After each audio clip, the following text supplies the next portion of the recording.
Hello lovely booktube friends. Today I'm here to talk to you about some of the lost books on my TBR.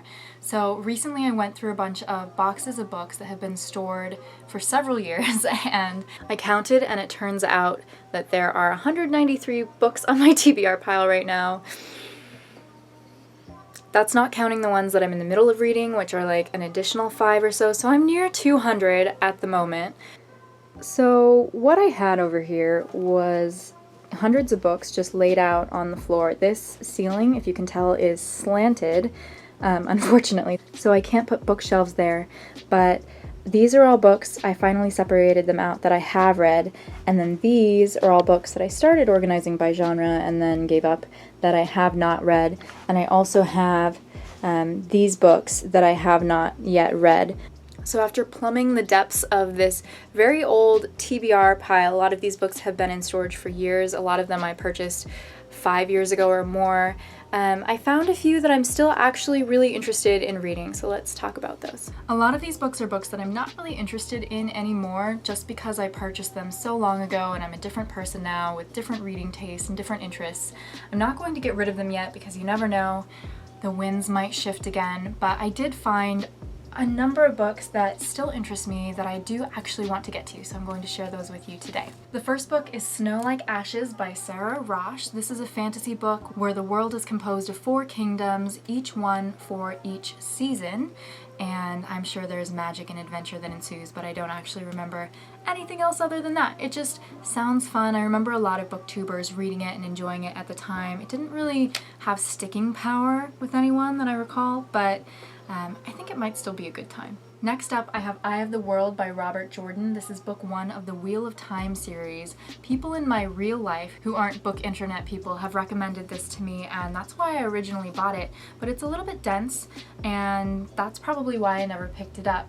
This series, I believe, has 14 books in it or something absolutely obscene. That's probably also why I didn't pick it up, because this is like a year-long process to read through this series, if you're lucky, if you read fast and are dedicated. So that's probably why I haven't picked it up yet, but I am still interested in the series because I know that Robert Jordan is a huge name in traditional fantasy literature. Switching gears a little bit, we have Spinster by Kate Bullock, Making a Life of One's Own. This is a memoir about a woman who chose a career over a family and how she's been socially ostracized for that, and you know, the pros and cons, just what that has entailed in her life, what that's meant for her in her life. I find this a very fascinating subject, as women for centuries have basically been expected to be married, but now all of a sudden in the last 5 decades, suddenly women have jobs, most women have jobs, and that's really shifted the dynamic of work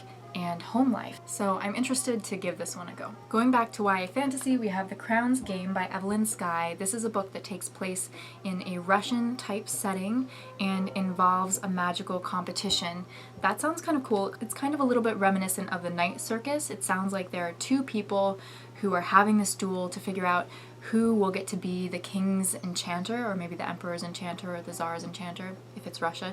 Maybe I'm wrong about the Russia thing. Nope, I'm right, it's Russia. Anyhow, this is Evelyn Skye's debut novel, and I feel like it went over pretty well when it came out. I just never ended up picking it up, even though I had the ARC. Why do I do that when I get the ARC and then I don't read it before it comes out? So frustrating. I do have this book on my Reading Rush TBR, which I will link down below in the description if you're interested in watching. Next up is The Chaos of Stars by Kiersten White. I have several Kiersten White books, but I've never actually managed to read one. This book is an Egyptian mythology-esque book, and I love Egyptian mythology. I'm so fascinated by it. I love all mythology, really. Myths are kind of in line with fairy tales for me in the enchantment factor. I absolutely adore that, and so I'm looking forward to giving this one a shot. I don't feel like it was really popular, or that I don't remember people talking about it. I just remember picking it up probably around the time I became aware of And I Darken, which I also own but haven't read. Speaking of which, that one was also in my pile. This one is a gender switch story where Vlad the Impaler is actually female, and just this ruthless girl. I've heard mixed reviews, but the cover is absolutely stunning, which does make me more inclined to read it, and Kiersten White is a pretty well-known author, so I feel she's a New York Times best-selling author.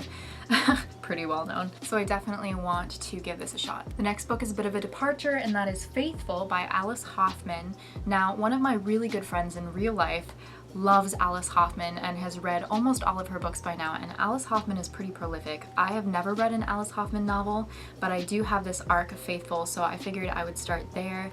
This follows a girl whose life is changed when tragedy strikes. There is an accident of some sort, and I think that the story deals with friendship predominantly and how to support somebody through loss. If there are any Alice Hoffman fans out there, let me know which one I should read after this. Like, what's her most famous book? I don't really know that much about her as an author. Next up is Vasa in the Night by Sarah Porter. This is also an arc that I never got around to. That's what most of these books are, to be honest. This is a dark and wending fairy tale that is based upon Russian folklore. I really love, as we've discussed, mythology, folklore, fairy tales, all that stuff. And so I'm really looking forward to getting into this one and seeing if it's one that, you know, I can connect with and that I'll really love. Also, I think that it's a bit of a modern twist on the story, so I think it takes place in modern day Brooklyn. I also found Packing for Mars by Mary Roach. Mary Roach is a well-known humorous science writer. I haven't read any of her work, but this book is about what it must be like to be in space, like be an astronaut, and all of the actual practical factors that would go into being in space. Ooh, this one's so pretty. It's 1,000 Pieces of You by Claudia Gray. I remember buying it because of the cover. Holy hell, that is gorgeous.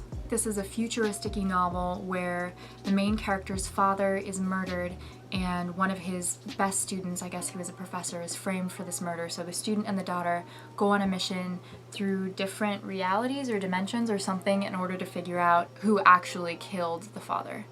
Maybe he's still alive, that would be my guess. I also have The Wrath and the Dawn by Renee Ahdieh. This is a book that follows the story of Scheherazade. Scheherazade is featured in 1001 Arabian Nights, the original story. Essentially, there's this young, really bratty king who wants to sleep with a different woman every night, and so he marries a young woman every night, and in the morning he has her killed.